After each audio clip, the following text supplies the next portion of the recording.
Okay, so hi guys. So hari ni kita nak ambil our guest, kita punya partner untuk kita punya Car Talk edition, edisi pertama. Okay, kita tengok siapa yang bakal menjadi partner saya untuk sembang pasal Car Talk. Okay, so tajuk dia pasal downgrading. Downgrade. Tengoklah macam mana nanti kan. So sekarang ni kita nak pergi ambil sahabat saya tu.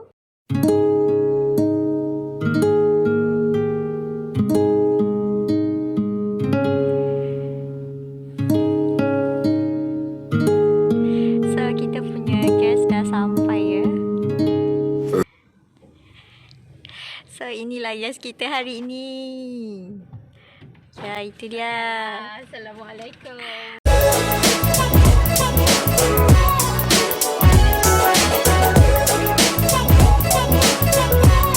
Okay, so hi guys. Assalamualaikum warahmatullahi wabarakatuh. Welcome back to my channel.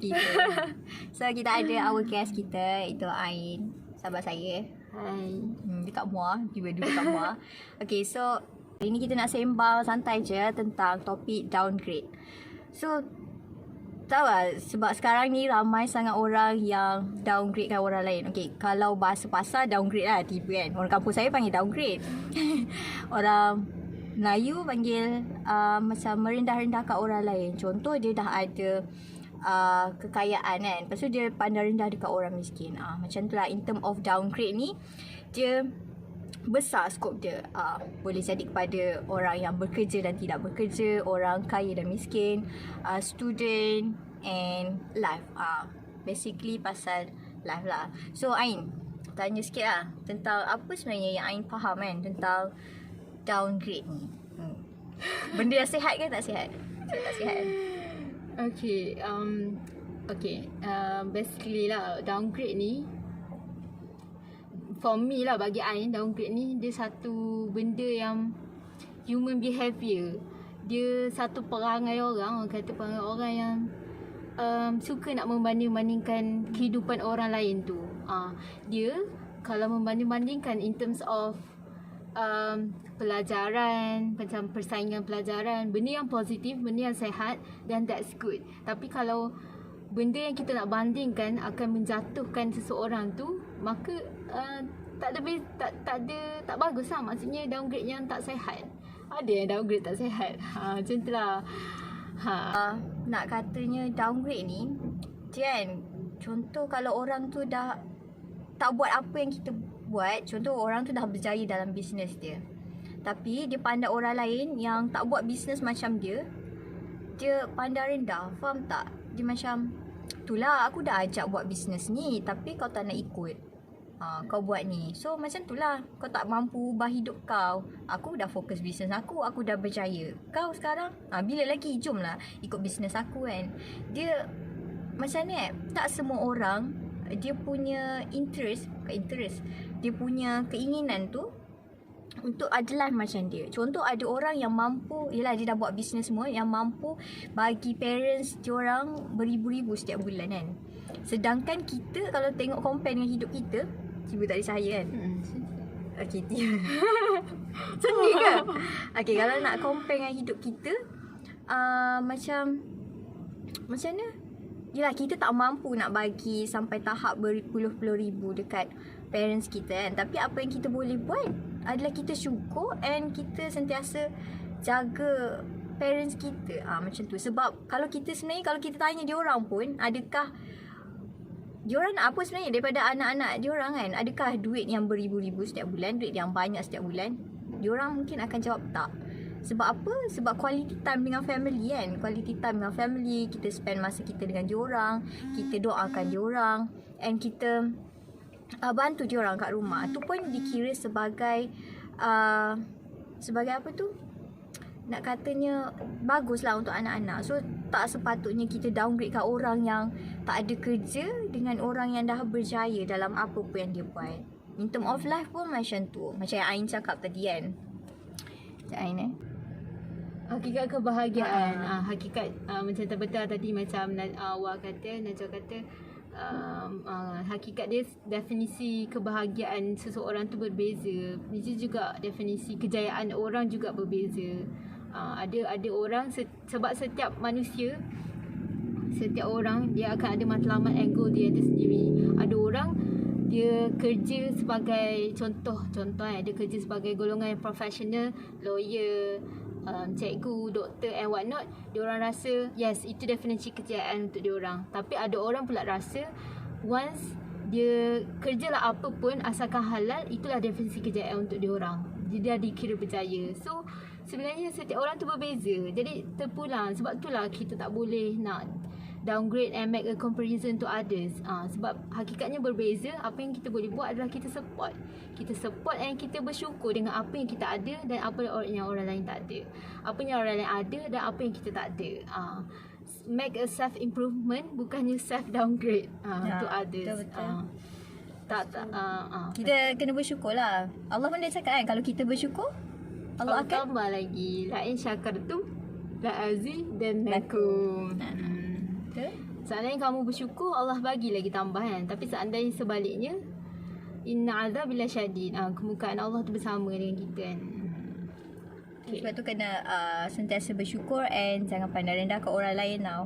Sebab macam mana, memanglah contoh kalau orang tu dah berjaya kan, in term of dia punya goals dah ada, semua dah ada. Tapi bila mana dia ada kat bawah, kita tak tahu. Sebab hidup ni umpama roda kan, kadang kat atas, kadang kat bawah. Macam tu lah. Jangan pandang rendah dekat orang yang macam tak berjaya lagi dah hidup. Sebab macam Ain cakap lah, definisi berjaya and bahagia setiap orang tu lain.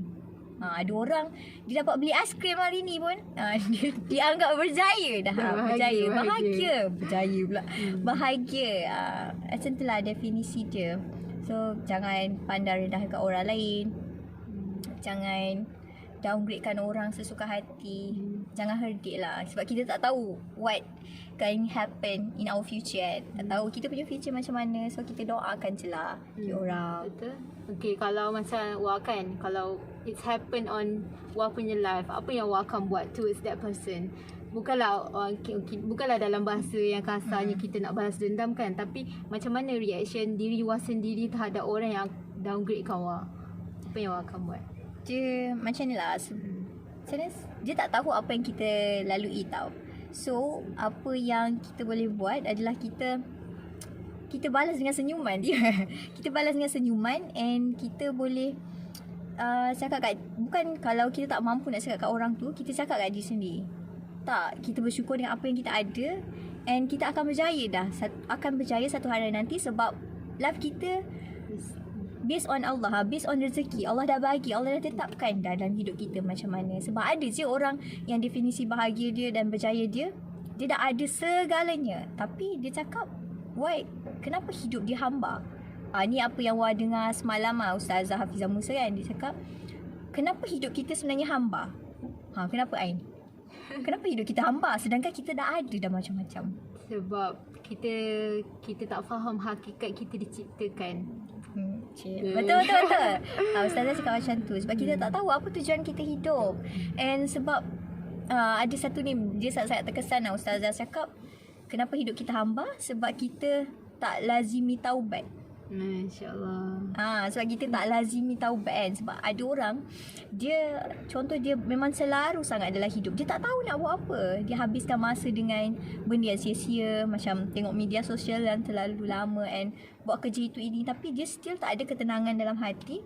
Sebab hidup dia hamba and dia tak tahu tujuan hidup dia apa kan. Sebab itulah kita kena, Ustazah kata kita kena lazimi taubat sebenarnya. Sebab tu untuk macam mana kalau jiwa kita kosong, kita tak lazimi taubat, senanglah maksiat tu untuk melekat dekat dalam diri kita.